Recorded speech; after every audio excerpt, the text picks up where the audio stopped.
Bismillahirrahmanirrahim. Assalamualaikum warahmatullahi wabarakatuh. Pada kesempatan kali ini saya kembali akan membahas mengenai materi fisika SMA kelas 10, yaitu mengenai terampil menggunakan alat ukur. Untuk part pertama,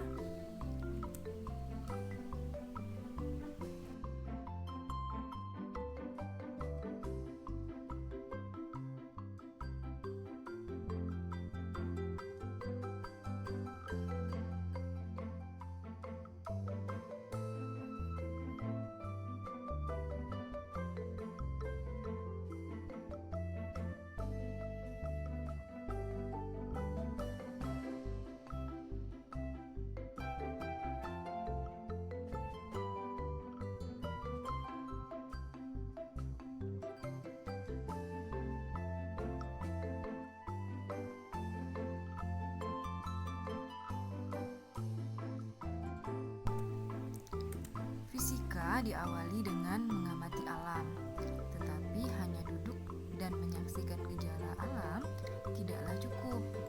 Pengamatan gejala alam harus disertai dengan data kuantitatif yang diperoleh dari hasil pengukuran.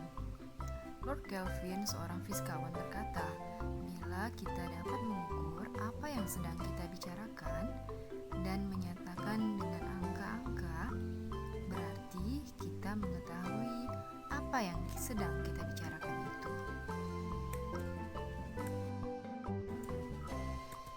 Kita sering mengidentifikasi suatu benda menggunakan kata panjang, pendek, tinggi, rendah, hingga berat dan ringan. Tetapi ketika kita ingin membandingkan benda-benda tertentu, kita memerlukan alat ukur untuk mengetahui seberapa tinggi atau seberapa berat suatu benda. Sekarang, kita memiliki alat seperti meteran dan timbangan untuk mengukur besaran dan satuan. Sebelum kedua alat tersebut ditemukan, biasanya orang-orang zaman dahulu menggunakan jengkal, hasta, maupun langkah untuk mengetahui panjang suatu benda. Kita menggolongkan meter atau kilogram sebagai satuan baku, sementara jengkal dan hasta sebagai satuan tak baku.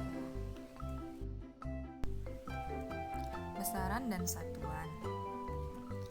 Besaran dalam fisika diartikan sebagai sesuatu yang dapat diukur serta memiliki nilai besaran, besar, dan satuan.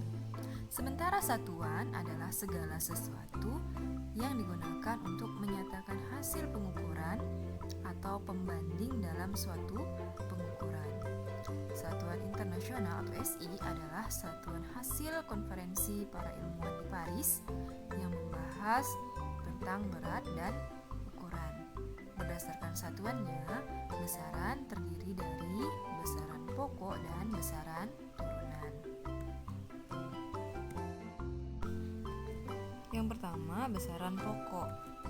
Besaran pokok merupakan besaran yang satuannya telah ditetapkan terlebih dahulu dan bukan turunan dari besaran lain. Besaran pokok merupakan besaran yang menjadi dasar untuk menetapkan besaran yang lain. Satuan besaran pokok disebut satuan pokok dan telah ditetapkan terlebih dahulu berdasarkan kesepakatan para ilmuwan. Besaran pokok sifatnya bebas, artinya tidak bergantung pada besaran pokok yang lainnya.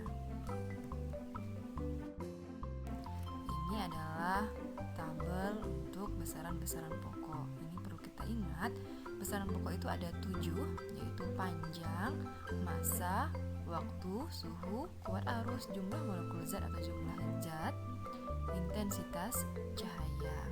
Di mana lambang-lambang besaran pokoknya dan satuannya, panjang itu lambang besaran pokoknya L kecil, satuannya meter, massa M kecil, satuannya kilogram, waktu T kecil, satuannya sekon, suhu T besar, satuannya Kelvin.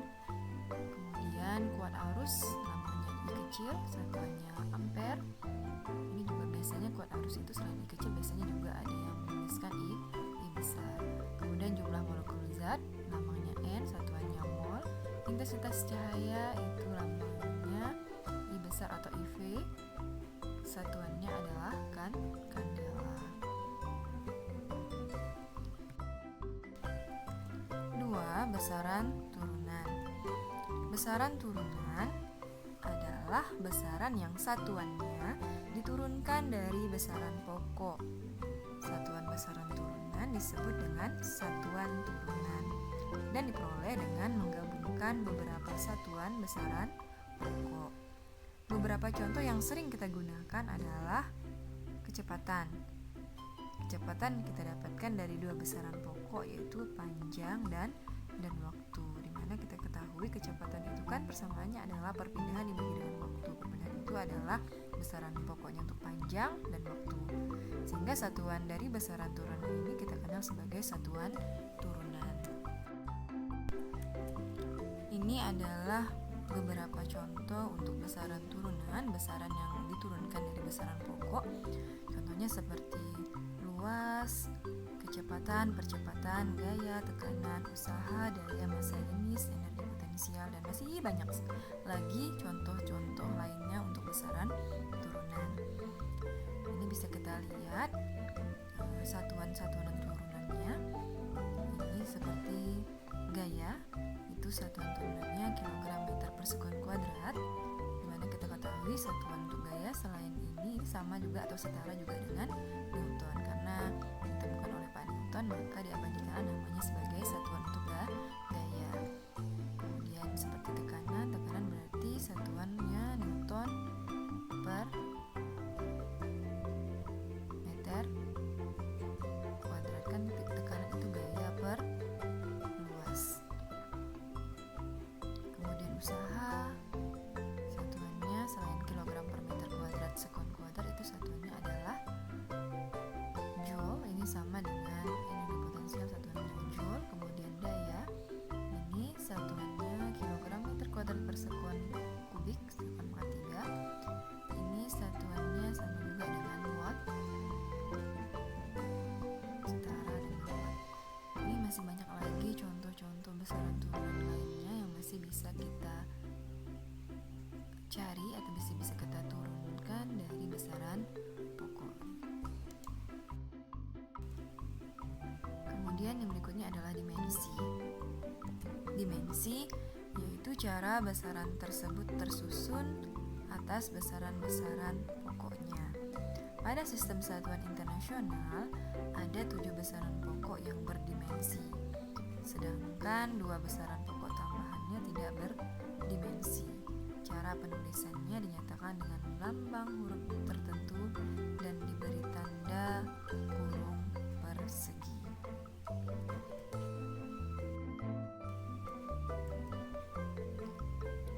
Ini kita bisa lihat dimensi untuk besaran pokok. Dimensi utamanya itu panjang, dimensinya L yang besar. Jadi penulisan untuk dimensi itu ditulis dengan huruf besar, kemudian diapit atau berada di dalam tanda kurung persegi. Untuk panjang itu L besar, kemudian massa M besar, waktu T besar, kemudian suhu theta, kemudian kuat arus I besar, jumlah zat itu N besar, kemudian intensitas cahaya J besar. Ini dimensi yang perlu kita, dimensi utama dari besaran pokok ini yang perlu kita ingat, karena dari dimensi pada besaran pokok inilah kita bisa menurunkan dimensi-dimensi yang lainnya. Ini contoh dari dimensi pada besaran turunan seperti yang telah kita pelajari pada besaran turunan tadi. Misalnya contohnya untuk besaran turunan untuk luas, maka dimensinya itu adalah L pangkat 2. Yang perlu kita ingat dalam penulisan dimensi itu ditulis dengan huruf kapital, kemudian diapit atau berada dalam tanda kurung siku atau kurung persegi. Biasanya di dalam buku teks pelajaran itu penulisan untuk dimensi itu ditulis dengan huruf kapital yang ditebalkan atau bold kalau kita ditulis tidak di laptop itu ditebalkan, diboldkan. Sedangkan untuk menulis di dalam buku tulis itu tidak memungkinkan kita menulisnya dengan ditebalkan, sehingga untuk memudahkan penulisannya para ilmuwan itu sepakat dalam penulisan dimensi itu ditulis dengan huruf kapital kemudian diapit dengan kurung persegi atau kurung siku. Kemudian cara penurunan dimensi ini itu kita bisa menuliskannya dengan melihat dari satuan turunannya atau dari persamaannya. Karena ini kita sudah menuliskan satuan turun untuk besaran turunan, jadi kita dengan sangat mudah untuk menuliskan dimensi dilihat dari satuannya. Seperti contoh tadi, misalnya usaha. Satuannya adalah kilogram per meter kuadrat sekon kuadrat. Berarti dimensinya M per L kuadrat T kuadrat. Kemudian kita tulis, berarti jadinya M L pangkat min 2, kita setarakan, sejajarkan karena ini kan pakai per. Disetarakan, sejajarkan, naikkan ke atas kan, berarti sehingga jadi pangkat negatif. Jadilah M L pangkat negatif 2 T pangkat negatif 2. Untuk yang lainnya bisa dipelajari sendiri. Dimensi-dimensi yang lainnya kita bisa turunkan dari satuan-satuannya atau dari persamaannya. Manfaat penggunaan dimensi yang pertama itu untuk menganalisis kesetaraan atau kesamaan dua besaran yang sepintas kelihatannya berbeda. Contoh soalnya misalnya, buktikan bahwa besaran usaha memiliki kesetaraan dengan besaran energi kinetik. Diketahui dimensi massa itu kan W-nya ml kuadrat T pangkat min 2. Kemudian rumus energi kinetiknya EK sama dengan setengah mv kuadrat. Kita buktikan kesetaraannya. Usaha ya, karena kita membuktikan kesetaraan, berarti usaha itu kita setara dengan energi kinetik, sehingga usaha sama dengan energi kinetik. Usaha W sama dengan EK, dimana persamaan W itu F kali S, EK setengah mv kuadrat.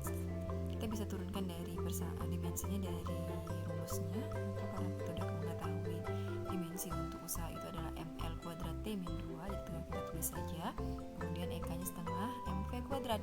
M itu dimensinya M besar, kemudian V kuadrat itu kecepatan. Udah diketahui tadi kan, dimensinya LT pangkat min 1 dikuadratkan, sehingga ingat setengah itu tidak ada dimensinya, jadi kita abaikan, sehingga M kemudian ini kuadratkan, L ini kuadrat, T min 1 dikuadratkan oleh T pangkat min 2. Lihat antara ruas kiri dan ruas kanan itu sama. Kalau dia sama berarti dia setara, sehingga karena dimensi usaha dan energi kinetiknya sama, maka besaran usaha memiliki kesetaraan dengan besaran energi kinetik.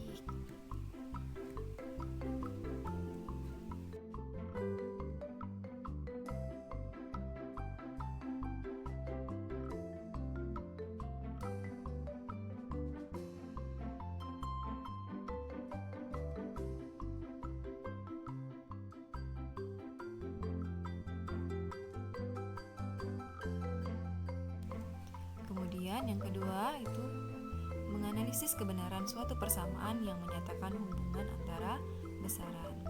Suatu persamaan fisika dapat dibuktikan kebenarannya melalui analisis dimensi besaran fisika.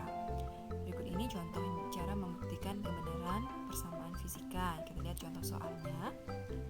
Buktikan bahwa persamaan-persamaan di bawah ini adalah benar. Yang pertama, A sama dengan M per F. Yang kedua, S sama dengan V kali T ditambah setengah AT kuadrat. Jadi, analisis dimensi ini bisa untuk membuktikan apakah persamaannya itu benar atau salah. Oke, yang pertama, dimensi yang perlu kita ketahui itu dimensi percepatan itu LT pangkat min 2, kemudian gaya MLT pangkat min 2. Kita akan akan menyelidiki persamaan. Yang pertama, tadi kan katanya A sama dengan M per F. Jadi A itu percepatan sama dengan massa dibagi dengan gaya. Apakah benar persamaannya? Kita lihat percepatan itu tadi dimensinya LT pangkat min 2. Kemudian massa per gaya. Massa itu M, kemudian gaya MLT pangkat min 2. Sehingga M dibagi M, berarti kan M-nya habis. Sehingga 1 per LT pangkat min 2. Naik ke atas jadinya L pangkat 1 kan. Naik ke atas berarti L pangkat min 1. Kemudian 1 per min 2 kan. Berarti naik ke atas jadinya pangkat positif. Sehingga L min 1 pangkat L min 1 T pangkat 2. Jadi dilihat antara ruas kiri dengan ruas kanannya apakah sama.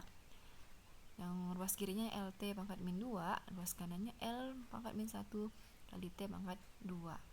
Jadi tidak sama. Karena dimensi antara ruas kiri dan ruas kanan tidak sama, maka persamaan untuk A sama dengan M dibagi F itu salah. Kemudian untuk penyelesaian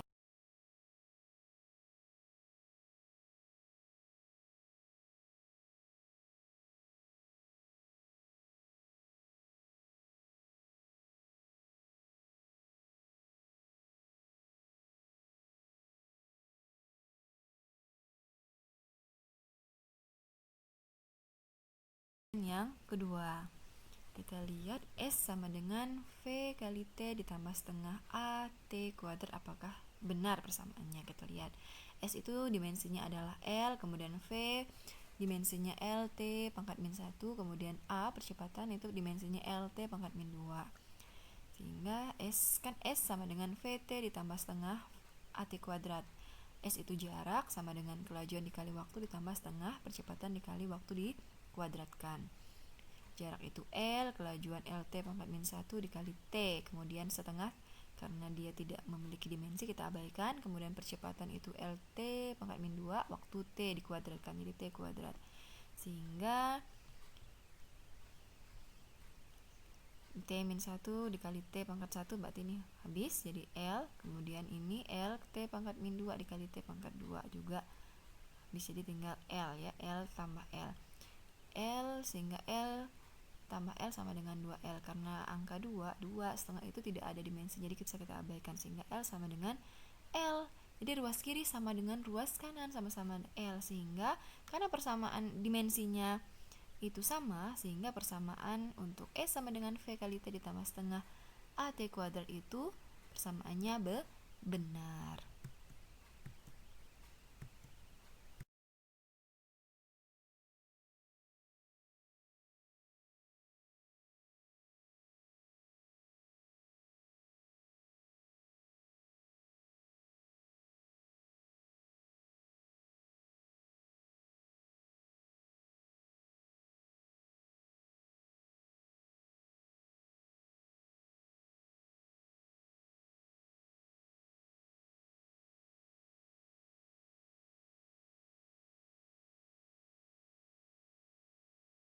Kemudian manfaat dari dimensi yang ketiga itu adalah menganalisis dimensi suatu konstanta besaran. Contohnya, jika G merupakan suatu konstanta dari persamaan gaya tarik-menarik antara dua benda yang bermassa M1 dan M2 serta terpisah oleh jarak R, di mana persamaannya F sama dengan G M1 kali M2 per R kuadrat. Maka tentukan dimensi dan satuan dari G. Bisa kita ketahui persamaannya F sama dengan G M1 kali M2 per R kuadrat, sehingga dimensi untuk gaya itu F sama dengan M kali L T pangkat min 2, kemudian dimensi masanya M, dimensi jaraknya adalah L. Yang ditanyakan adalah dimensi G dan satuan dari G. Pada persamaan F sama dengan G kali M1 kali M2 per R kuadrat. Kita lihat dimensi G-nya, di mana F-nya itu sama dengan G kali M1 kali M2 per R kuadrat. Maka kalau kita cari persamaan G-nya, berarti jadinya F kali R kuadrat dibagi dengan M1 kali M2.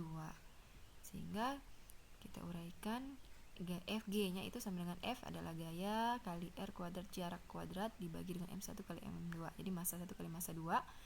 Dimensi gaya itu adalah MLT pangkat min 2, kemudian jarak L kuadrat, massa M, berarti M, massa 1 massa 2 M kali M.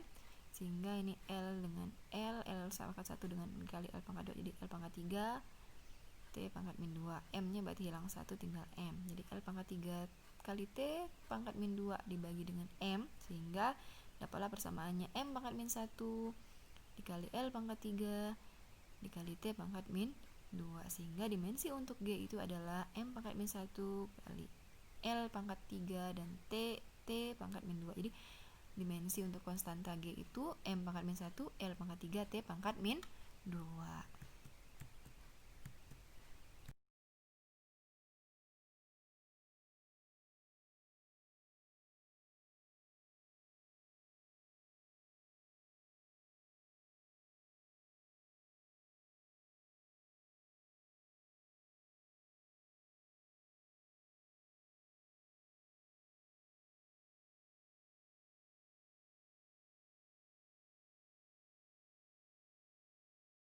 Kemudian satuannya,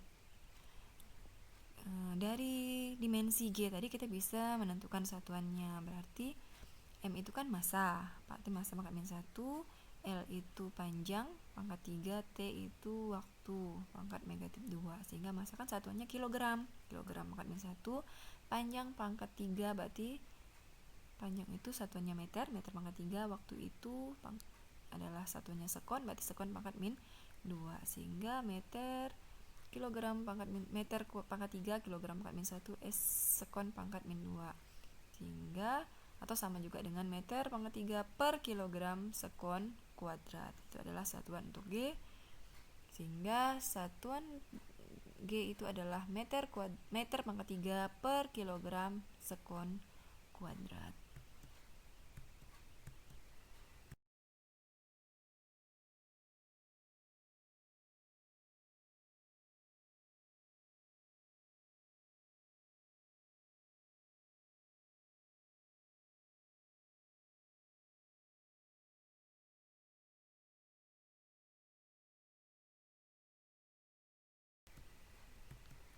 Kemudian manfaat yang keempat, menganalisis dimensi suatu besaran tanpa diketahui simbol besarannya.